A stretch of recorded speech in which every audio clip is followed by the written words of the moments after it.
o governo Lula aposta as fichas na China. Mário Maestri. Antes mesmo da posse, o governo Lula da Silva sinalizou sua ampla adesão ao imperialismo estadunidense. No período que medeia a visita do ex-sindicalista aos USA, em 9 e 11 de fevereiro de 2023, e a posterior viagem à China, em 12 de abril, essa orientação conheceu uma reversão radical. Já foi proposto que o movimento de gangorra empreendido pela política externa da quinta administração petista constitua esforço de equilíbrio entre as duas grandes forças mundiais em confronto, os USA e a China. Esse abandono do par, no meio da valsa, não parece isso. Tempos conturbados esperam também por esse lado a administração Lula-Alckmin. A intensidade do crescente confronto entre as duas superpotências não permite que os USA assistam a grande nação sul-americana, encravada em região que consideram e tratam como seu quintal, passe a apostar no seu oponente, no meio do mate, influenciando em seu desfavor as expectativas gerais.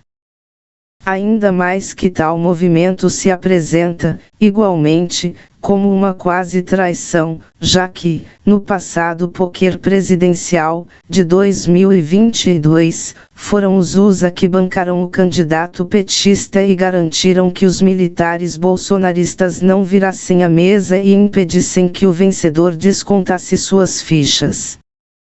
Um apoio imprescindível. Desde 2016, e nos dois governos que se seguiram, o PT desencorajou e desorganizou a oposição popular nas ruas ao golpismo, propondo que tudo seria resolvido nas urnas.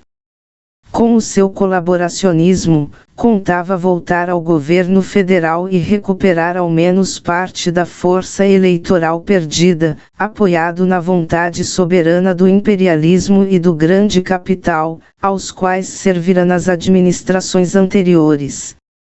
Estratégia que, temos que reconhecer, foi vitoriosa, ainda que oposta aos interesses dos trabalhadores, dos assalariados, da população e da nação brasileira.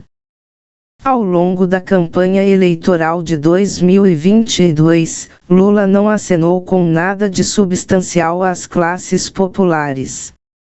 Ao contrário, deixou claro que não seria feito o esperado e reivindicado revogaço das grandes medidas golpistas, ataques à Previdência, à legislação trabalhista, aos bens públicos, etc.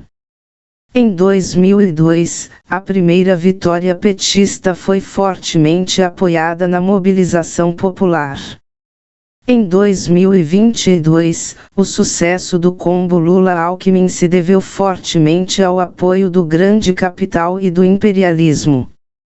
Chegou-se às eleições sem qualquer mobilização do mundo do trabalho e da população, já que, como proposto, jamais se acenou a eles.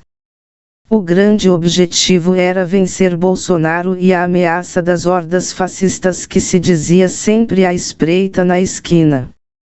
A desmobilização geral e a pouca adesão à chapa petista era tamanha que ninguém poria o nariz na rua, no caso de um ensaio golpista ou coisa semelhante.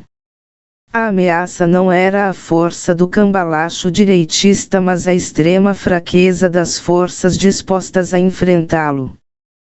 O golpismo dos militares bolsonaristas foi proibido pelo Departamento de Estado estadunidense, por diversas razões. Primeiro, o desgosto com a aproximação de Bolsonaro a Trump e a Putin. Segundo, o interesse no peso diplomático e econômico do Brasil, como trunfo na atual disputa internacional. Terceiro, o golpe do imperialismo estadunidense havia sido dado em 2016, e não queriam que ele fosse atrapalhado. Lula da Silva, reconhecido pelo empurrão dado ao seu cacareco eleitoral, apressou-se em pagar a conta com o tio Biden. Ninguém diria que ele fora um mal agradecido. E começou a agradecer antes mesmo de pôr a mão no governo. Mesmo antes da posse. Em 16 de novembro de 2022, na 27ª Conferência do Clima da ONU, no Egito, falando já como futuro presidente, Lula da Silva defendeu importante pauta Yankee, o fim do direito de veto dos membros permanentes no Conselho de Segurança da ONU. Ou seja, os vencedores da Segunda Guerra Mundial, USA, França, Inglaterra, China, Rússia.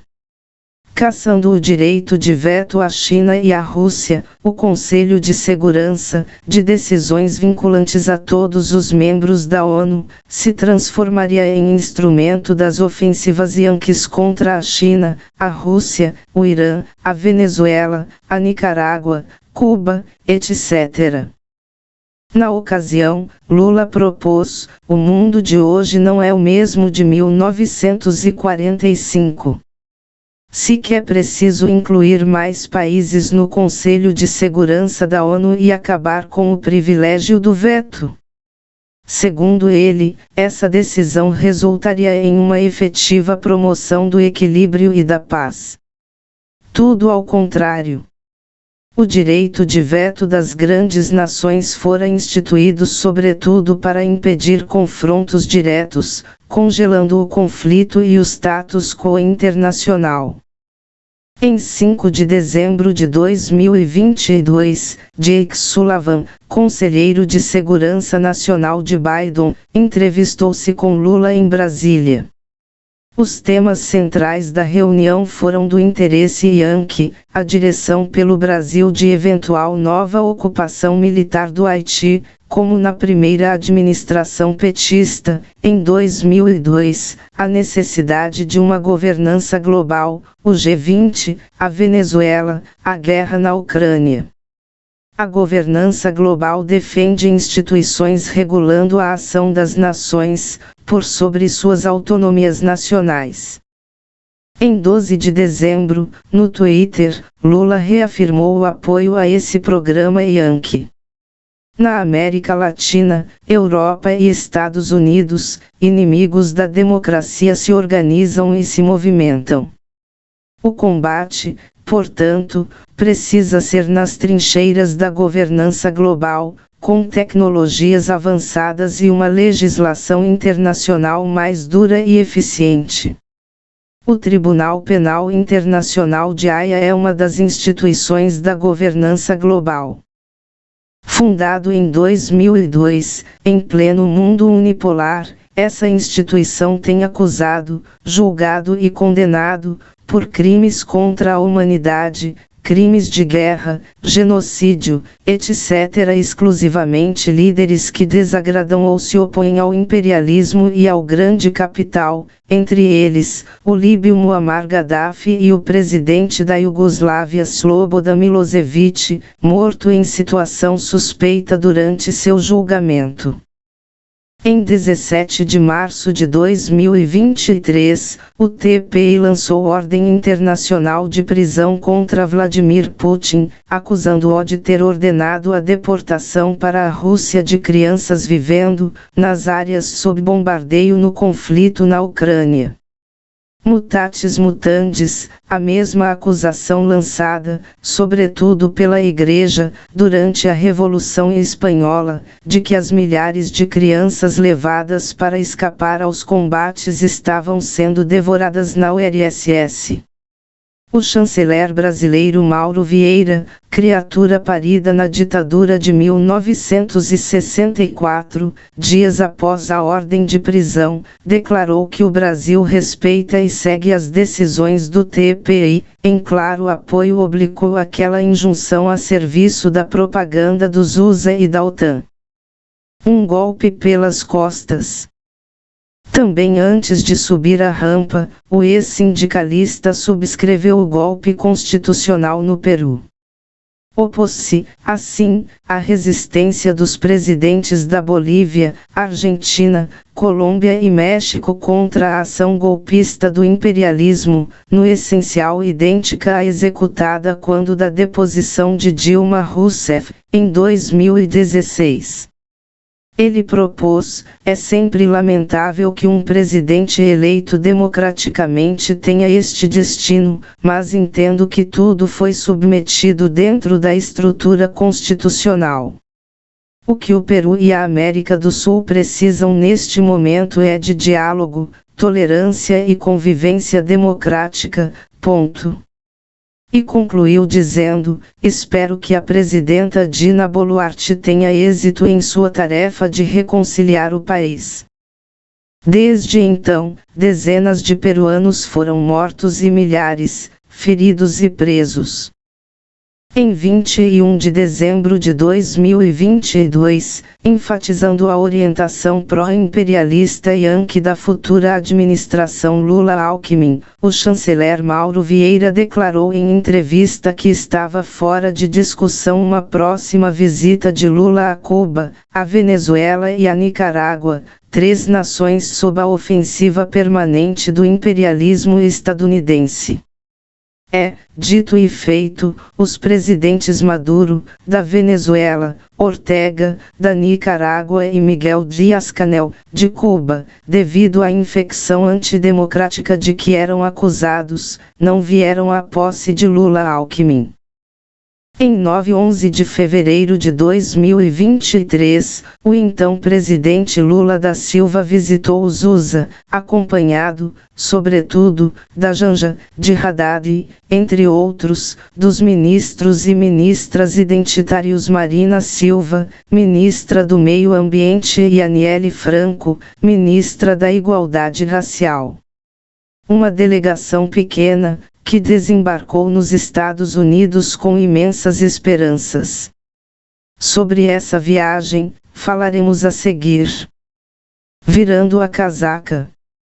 Em 23 de fevereiro, na sessão extraordinária da Assembleia Geral da ONU, a diplomacia brasileira apoiou a condenação da Rússia pela invasão da Ucrânia.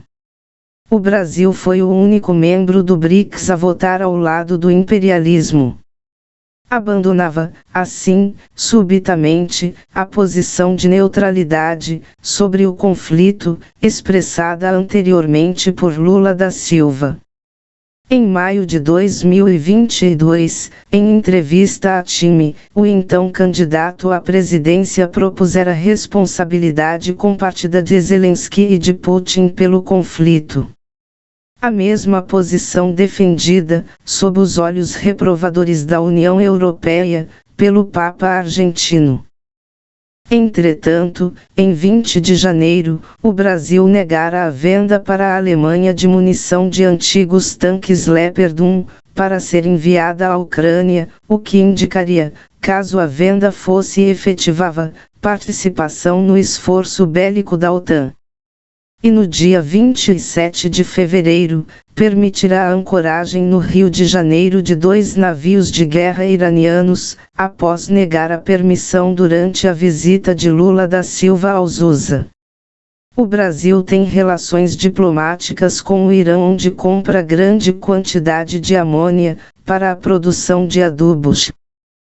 Em 2 de março, o Brasil consolidou sua posição anti-Rússia com videoconferência com Volodymyr Zelensky, quando Lula da Silva reafirmou a defesa da integridade territorial da Ucrânia, aceitou visitar Kiev, sem marcar data, falou de sua proposta de um clube pela paz, com grandes nações como a China, os USA, o Brasil, etc.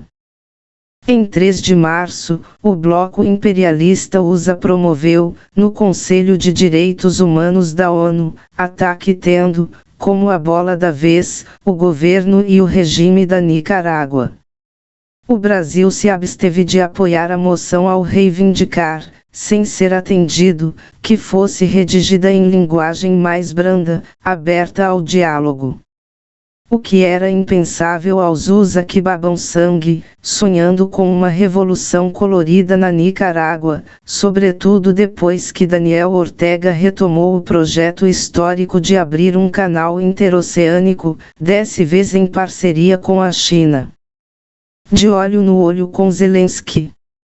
Em 5 e 6 de março, solidarizando-se com o ataque geral da grande imprensa brasileira ao meio tropeço do governo Lula-Alckmin na adesão ao imperialismo, Alberto Cantalice, do Diretório Nacional do PT e presidente da Fundação Perseu Abramo, publicou, no Twitter, ataque chulo contra Nicarágua, Venezuela, Cuba, Rússia e seus presidentes.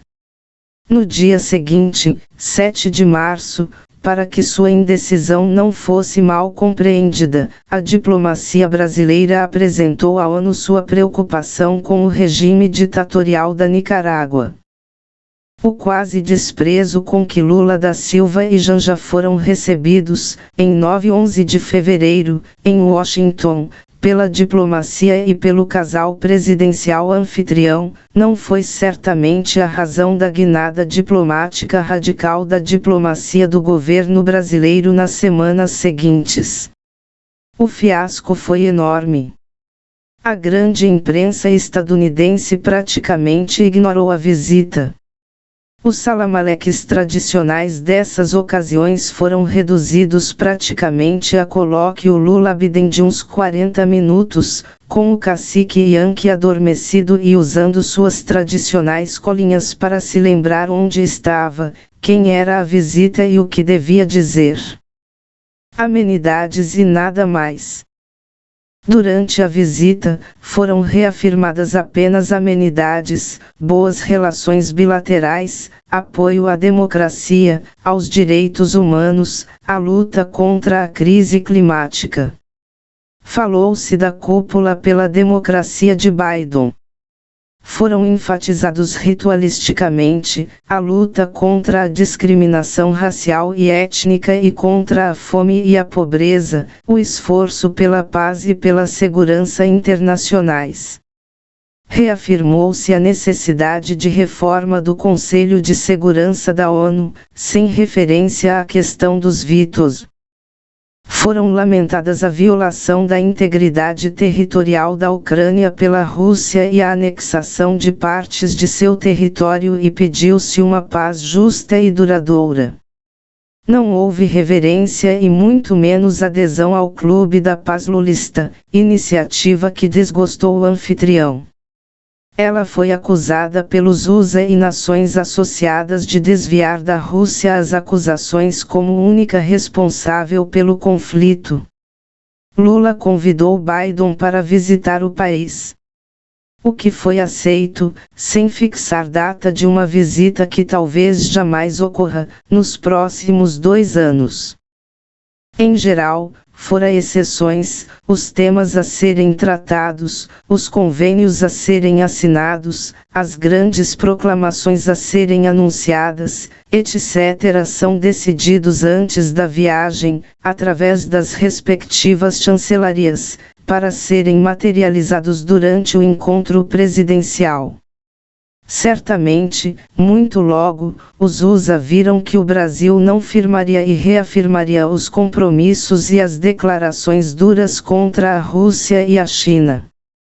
Isso, em um contexto em que os Estados Unidos não se dispunham a entregar ou simplesmente não mais podiam, como no passado, o que lhes era pedido: empréstimos, parcerias tecnológicas, acordos comerciais, investimentos estruturais, crescimento do import-export, etc. O resultado foi lógico. Lula da Silva foi recebido quase como um visitante indesejado. Não houve jantar de gala e sequer uma entrevista conjunta dos dois presidentes. E houve coisa ainda pior. Imperdoável.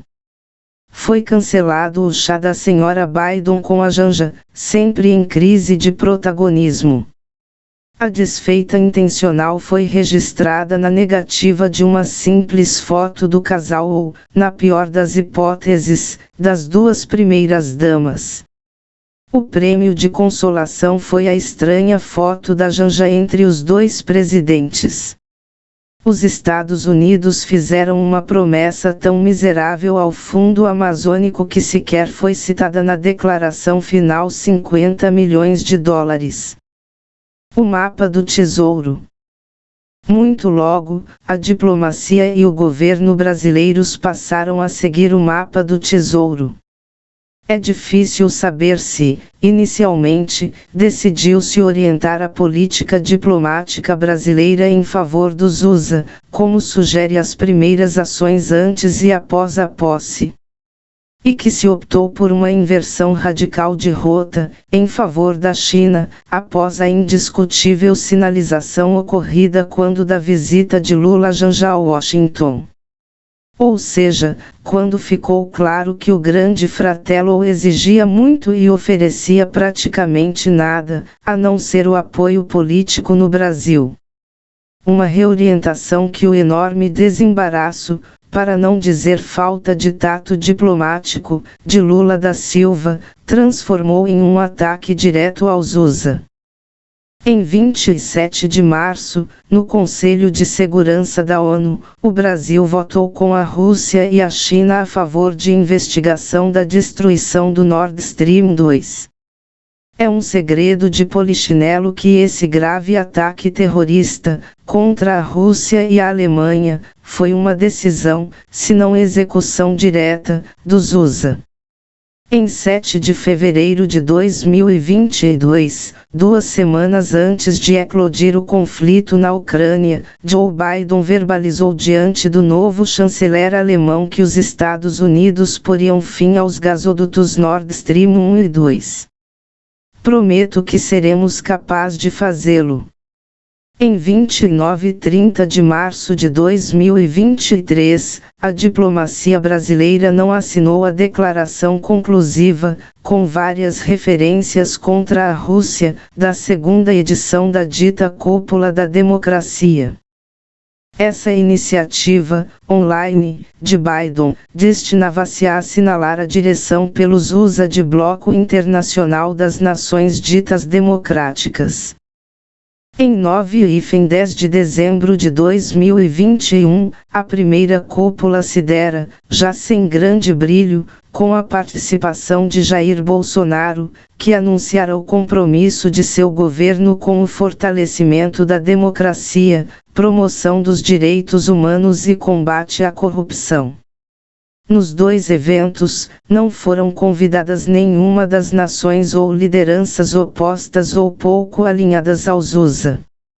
O texto conclusivo rejeitado pela diplomacia brasileira propunha: exigimos que a Rússia retire imediatamente, completamente e incondicionalmente todas as suas tropas do território da Ucrânia.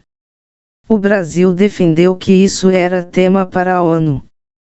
A Rússia exporta para o Brasil fertilizantes, óleo diesel e outros produtos. E ela conforma, com a China e a Índia, o tripé forte do BRICS. Precisamente onde se discutia a estratégica aprovação de Dilma Rousseff, como presidenta do poderoso banco daquela associação, responsável por importantes investimentos internacionais, muitos dos quais contratados pelo Brasil. Isso, quando o BRICS se vê assediado por pedidos de ingressos chegados de todos os lados, com destaque para a Arábia Saudita, a Argentina, a Argélia, o Irã e a Turquia. Ou seja, um G7 pra lá de vitaminado. Era e é fundamental para a diplomacia do Brasil manter boas relações com a Federação Russa, a maior nação em território do mundo e, sobretudo, a melhor amiga da China. Portanto, não tumultuar o BRICS. Decisão que foi consolidada quando da visita, em 3 de abril, do Celso Amorim, conselheiro especial de Lula, a Moscou, onde foi prestigiado com um colóquio, de 1 hora, com Putin, que, além de se referir a temas variados, declarou a simpatia do seu governo com a proposta do Clube da Paz lulista, certamente pelas razões expostas pela diplomacia estadunidense. Se a visita de Amorim a Putin foi um golpe duro à diplomacia e à retórica bélica estadunidense, Lula da Silva piorou tudo, ainda mais, em 6 de abril, ao propôs, sem cerimônia, que, para se alcançar a paz, Zelensky não podia querer tudo de volta, que deveria ceder a Crimeia à Rússia, e que Putin não pode ficar com a totalidade do que ocupou. Uma declaração que horrorizou a OTAN, os USA, Zelensky e, certamente agradou a Putin e ao governo russo. A política confusa e ideológica do governo e da diplomacia Jair Bolsonaro era pró-russa e anti-chinesa. Um reequilíbrio brasileiro do governo Lula-Alckmin em relação à Rússia seria já um ganho parcial dos USA, que, entretanto, em geral, não se contentam com pouco e querem tudo, sobretudo em uma situação grave como a atual. Nesse sentido, o governo Lula da Silva começara bem, apesar de entortar na continuação. Mais graves são as consequências ainda difíceis de prever da forte reorientação da diplomacia brasileira em relação à China, com quem Bolsonaro e suas crias quebravam os pratos a toda hora, para a satisfação dos Estados Unidos. Um redirecionamento radical exacerbado pelos já referidos excessos verbais de Lula da Silva. Uma festa de arromba. A proposta era uma visita de Lula à China, de arromba, em 23 de março, a ser concluída com fogos de artifícios em Pequim. Além de dezenas de políticos, que jamais perdem uma boquinha ou um passeio grátis, a comitiva contava com 240 empresários da indústria, do agronegócio, dos serviços. E seriam assinados contratos de compra-venda de aviões, de barcos, de caminhões elétricos, facilidade para a exportação de novos produtos, satélites, etc. Lula passaria por Xangai, para assistir à posse de Dilma como presidenta do Banco do BRICS, com direito a um salário mensal fabuloso. Vai forrar a guaiaca. Uma pneumonia leve pôs água na fervura, obrigando a comitiva a seguir sem o sinuelo petista, com a transferência da partida de Lula para 11 de abril. Para alguns, a adesão plena do Brasil à nova Rota da Seda seria a consagração do relançamento das relações do Brasil com a China. Celso Amorim, em entrevista, propusera não ver razão para o Brasil ficar fora do megaprojeto e concluiu, certamente esconjurando os seus temores, que isso não causaria dano político nas relações com os USA. Em sentido contrário, Mauro Vieira, pró-estadunidense de carteirinha, desaconselhava uma adesão explícita. O Brasil está ficando quase isolado na corrida latino-americana na adesão à Rota da Seda. Em torno de 150 países participam da iniciativa, que promove atualmente em torno de 3.000 projetos. A incorporação formal à Rota da Seda será, certamente, um golpe duríssimo ao governo estadunidense. Na administração Bolsonaro, ele enviou diversos missionários recomendando e exigindo que o Brasil dificultasse, até onde fosse o possível, o ingresso de capitais chineses no Brasil. Esse ataque escolheu como Judas a ser malhado a Huawei, gigante chinesa das telecomunicações, com destaque para a telefonia em 5G.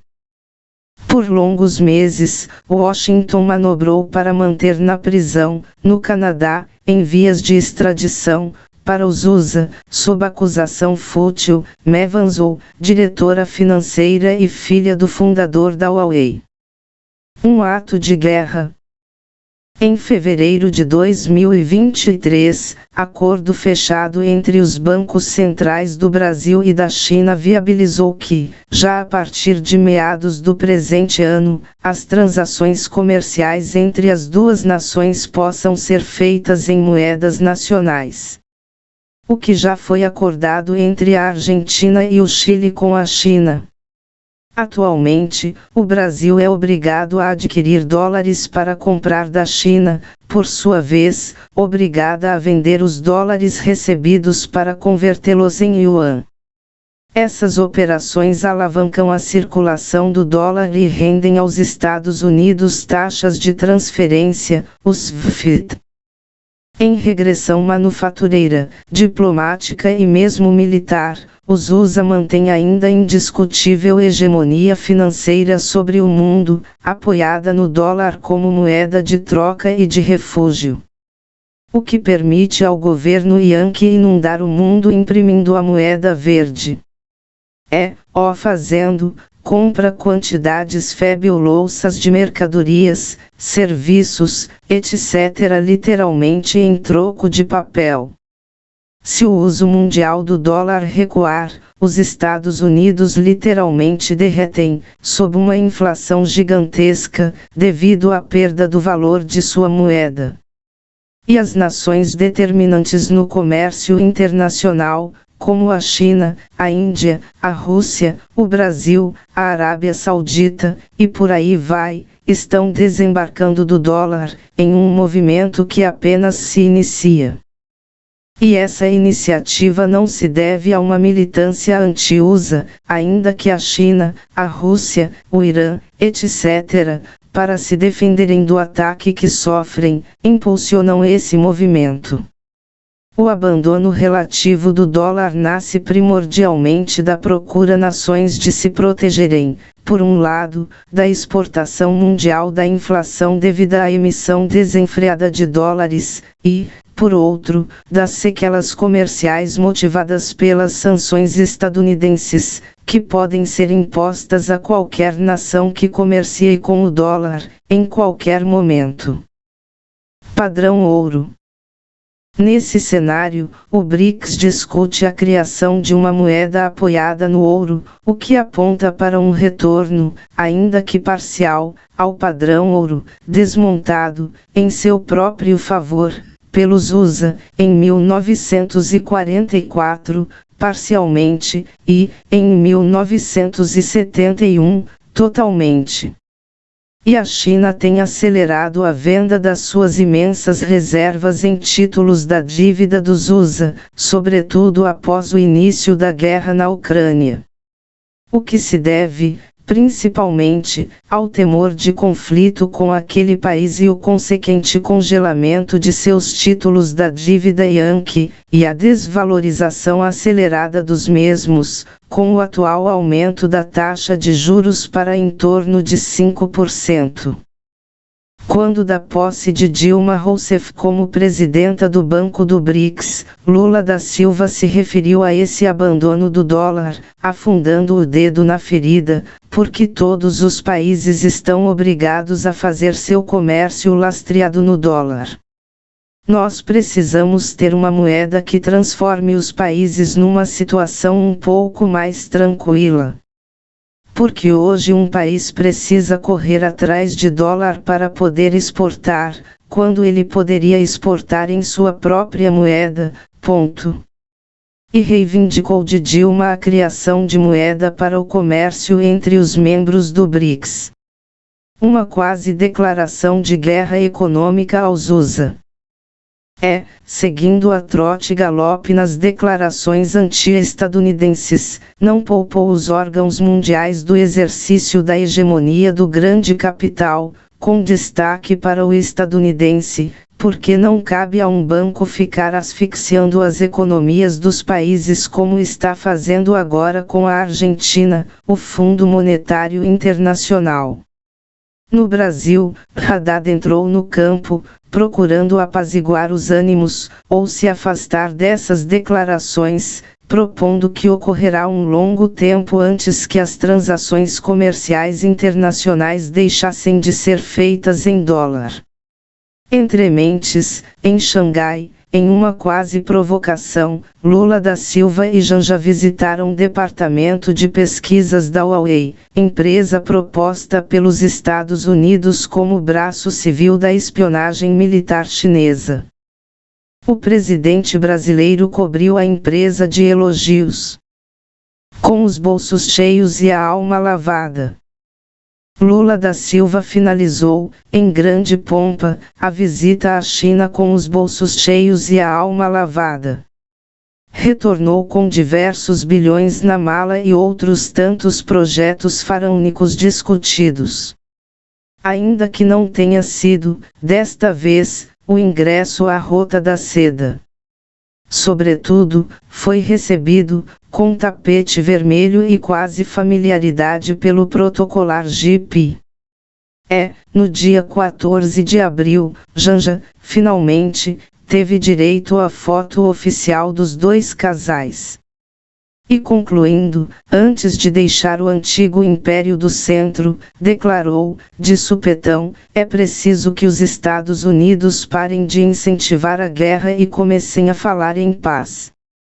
É preciso que a União Europeia comece a falar em paz para a gente poder convencer o Putin e o Zelensky de que a paz interessa a todo mundo, ponto. A seguir, deixando o Jeep sorrindo em Pequim, Lula da Silva viajou aos Emirados Árabes Unidos onde, no dia 15, obteve outros bilhões de dólares em negócios. Retornando ao que já se transformará em hábito, declarou que a guerra fora decisão tomada por dois países, a Ucrânia e a Rússia. E agregou que, para pôr fim ao conflito, era necessário reunir, em seu clube pela paz, os países sem envolvimento com a guerra, proposta que deixa de fora, logicamente, os membros da OTAN. Mas, completando, lembrou que seria preciso também conversar com os Estados Unidos e com a União Europeia. No dia 17, segunda-feira, concluindo esse revival anti-estadunidense, desembarcava no Brasil Sergei Lavrov, em giro latino-americano que compreendia visitas a Cuba, Venezuela e Nicarágua. O legendário ministro das Relações Exteriores da Rússia, após ser recebido pelo seu homólogo e pelo presidente, destacou as múltiplas posições similares entre os dois países e a simpatia para os esforços de paz do Brasil. Por sua vez, Mauro Vieira criticou as sanções contra a Rússia, propôs a necessidade de um cessar-fogo e solução negociada do conflito na Ucrânia. O Império contra-ataca. Já no dia 17, foi duríssima a resposta da dita Casa Branca. John Kirby, em nome do Conselho de Segurança Nacional dos Estados Unidos, em declaração sobre as posições de Lula da Silva e da diplomacia brasileira sobre a guerra da Ucrânia, expôs o inconsciente imperialista anglo-saxão, ao aproximar nosso país da denominação que conhecera, nos anos seguintes à dita descoberta, de terra dos papagaios. Neste caso, o Brasil está a papaguear a propaganda russa e chinesa sem observar os factos em absoluto. Entretanto, o desgosto e as ameaças yankees chegaram por caminhos indiretos, através de declarações, em off, de diplomatas e funcionários estadunidenses e, sobretudo, estampados nos seus porta-vozes oficiais brasileiros, a Folha de São Paulo, o Estadão, a Globo, etc. No domingo, 16 de abril, uma fonte diplomática estadunidense teria lembrado que, apesar de atacado pelo presente governo, seu país teria defendido o sistema eleitoral brasileiro, as instituições democráticas, o resultado das eleições e teria se posicionado contra os sucessos de 8 de janeiro, em Brasília. Deixando, assim, claro, que podem, eventualmente, desfazer o que fizeram. 2 dias mais tarde, o editorial de O Globo retomou, em forma clara, a ameaça subjacente a essa declaração informal. Os últimos movimentos do presidente Luiz Inácio Lula da Silva em relação à guerra na Ucrânia demonstram não a neutralidade que ele e o Itamaraty afirmam manter em relação ao conflito, mas uma posição tacitamente favorável aos interesses da Rússia. E o editorialista conclui, como uma ave de mau auguro: o perigo de provocar os americanos e europeus é evidente, Lula arrisca levar um tombo. Vaticínio que deve ter feito Alckmin entrar em um semi-orgasmo. Briga de facão em quarto escuro. O atual coração produtivo do Brasil, a agroindústria, depende do mercado internacional e necessita de imensos investimentos em infraestruturas. A dependência do país à locomotiva chinesa cresce dia a dia, enquanto os USA retrocedem econômica e financeiramente, não apenas no Brasil. O reposicionamento internacional do Brasil se dá no fluxo dos acontecimentos internacionais, determinado pelas necessidades candentes dos capitais aqui investidos. A opção estadunidense pelo governo Lula-Alckmin oferece a paz nas casernas, mas encerra o país no pântano econômico-social em que se encontra, que aponta para agravamento da crise econômico-social. Com, talvez, algo parecido a 2013. A opção chinesa enquadra, desde agora, o Brasil no fluxo da expansão internacional do capital e dos mercados, com os investimentos infraestruturais que também interessam a esse país, o maior importador de commodities brasileiras. Tudo no contexto da expansão do BRICS e de seu banco. Entretanto, o conflito USA-China se transfere, mais e mais, do campo econômico e financeiro para o militar. A ofensiva dos USA e da OTAN na Ucrânia ataca a Rússia e, por tabela, a China, o inimigo principal. O cheiro de pólvora se espalha no Estreito de Taiwan e no Mar da China Meridional. A Ucrânia é uma batalha determinante, nessa guerra ainda travada em forma indireta entre os USA e seus aliados e a China e a Rússia, e seus parceiros. Tendência dominante. O atual conflito na Ucrânia dificilmente terá outra solução do que uma derrota dos Estados Unidos ou da Rússia. Um empate, como na Coreia, é praticamente irrealizável, por, na prática, ser uma vitória russa. Atualmente, os Estados Unidos e a OTAN armam uma Ucrânia exangue com quase tudo que há do melhor.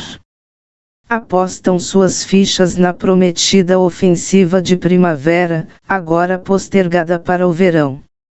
Com ela, esperam assentar a mais ampla derrota possível à Rússia, obrigando-a a negociar, em desvantagem.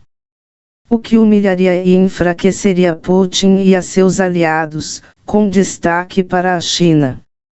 A reconquista irrealizável da Crimeia constitui um mero exercício retórico. A Rússia, ainda não tocada duramente nas suas reservas em homens, em armas e em recursos, espera derrotar a prometida ofensiva, pondo fim à guerra ou ao bloco das nações europeias, que já começam a descrer na possibilidade de vitória. Se isso não for possível, possivelmente levarão adiante um combate estacionário, defensivo, à espera das eleições presidenciais dos USA. Para se reelegerem, os democratas têm, necessariamente, que triunfar, na Ucrânia ou, eventualmente, estender o conflito. O que é um perigo? Uma derrota da Rússia desorganizaria o avanço da maré anti-dólar que tem se acelerado nos 2 últimos anos. Faria regredir igualmente o movimento de autonomia nacional que se espraia através do mundo Arábia Saudita, Irã, Brasil, etc. Se forem derrotados na Ucrânia, os USA serão obrigados a extremar a pressão sobre as nações aliadas e sucubas. Entre elas, certamente, o Brasil, com a já prometida eventual reversão da orientação dada, nos últimos tempos, à caserna que continua, monoliticamente, filo-Yankee. Nesse caso, a China estará terrivelmente distante. Brasil, nação neocolonial globalizada. A oposição anti-americana do atual governo, apesar de progressista, não constitui movimento anti-imperialista, ao contrário do proposto por analistas apressados. No frigir dos ovos, constitui o enfraquecimento dos laços de dependência com um imperialismo em regressão, que oferece quase nada ao capital ancorado no Brasil, em favor de um imperialismo dinâmico, em processo de construção econômica das amarras de dependência na ex-terra do pau-brasil. Um imperialismo em expansão capaz de ampliar o export-import e os investimentos no Brasil. Trata-se de uma mera mudança de senhor, ainda com importantes decorrências econômicas e outras. Medida exigida pela natureza social liberal do atual governo e, portanto, por sua negativa radical em lutar por uma reorganização social do país em favor dos trabalhadores, assalariados e da população nacional. No frigir dos ovos, não há qualquer diferença entre um trabalhador brasileiro explorado pelo capital Yankee ou chinês. O que não circunscreve, porém, o sentido amplo do conflito atual entre a Rússia e a China, de um lado, e os USA e seus sucubos, de outro. E as decorrências de eventual reposicionamento internacional do Brasil. O caráter não anti-imperialista do governo Lula-Alckmin se materializou em forma estonteante durante a estada nos Emirados Árabes Unidos.